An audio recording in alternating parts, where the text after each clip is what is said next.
అదేవిధంగా వాలంటీర్లు కూడా వాళ్ళకి 10,000 జీతం ఇస్తామని చెప్పేసి చంద్రబాబు గారు చెప్పుకొచ్చారు. గత ప్రభుత్వంలో వాలంటీర్ని వాళ్ళే రాజీనామా చేయించడం జరిగింది. ఇప్పుడు యాక్చువల్గా చేశారని చెప్పేసి వైసీపీ వాళ్ళు అంటున్నారు కదా సార్, ధన్యవాదాలు.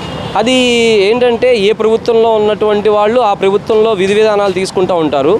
యాక్చువల్గా మీరు కావాలంటే ఎన్టీ రామారావు గవర్నమెంట్ వచ్చినప్పుడు పంచాయతీలకి కానీ లేకపోతే అక్కడ ఉన్నటువంటి గ్రామ స్థాయిలో ఉన్నటువంటి వాళ్ళకి ఎంపీపీలు కానీ వాళ్ళందరికీ కూడా పవర్స్ ఇవ్వడం జరిగింది. అలాగే ఏంటంటే ప్రభుత్వాలు మారుతున్నప్పుడు కొన్ని విధి విధానాలు మారుతూ ఉంటాయి.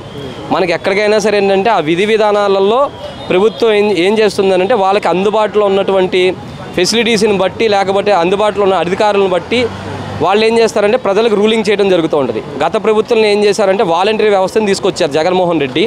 ఆ వాలంటరీ వ్యవస్థ వల్ల ఏంటంటే ఎంతో కొంత మంచి జరిగిందని చెప్పేసి నేనైతే అనుకుంటున్నాను.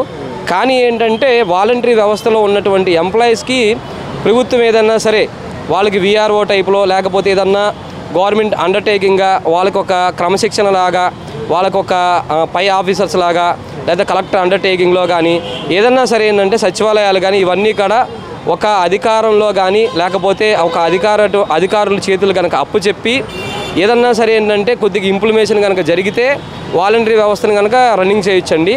అలా కాకుండా ఏంటంటే ఇప్పుడు పిటిషన్ వేశారు వాలంటరీ వ్యవస్థ వద్దు అని చెప్పేసి. ఎందుకంటే అప్పుడు ప్రభుత్వంలో చెప్పింది ఏంటంటే వాలంటరీ వ్యవస్థ అనేది 5,000 రూపాయలు డబ్బులు ఇస్తే స్వచ్ఛందంగా వచ్చి పనిచేస్తారని చెప్పడం జరిగింది.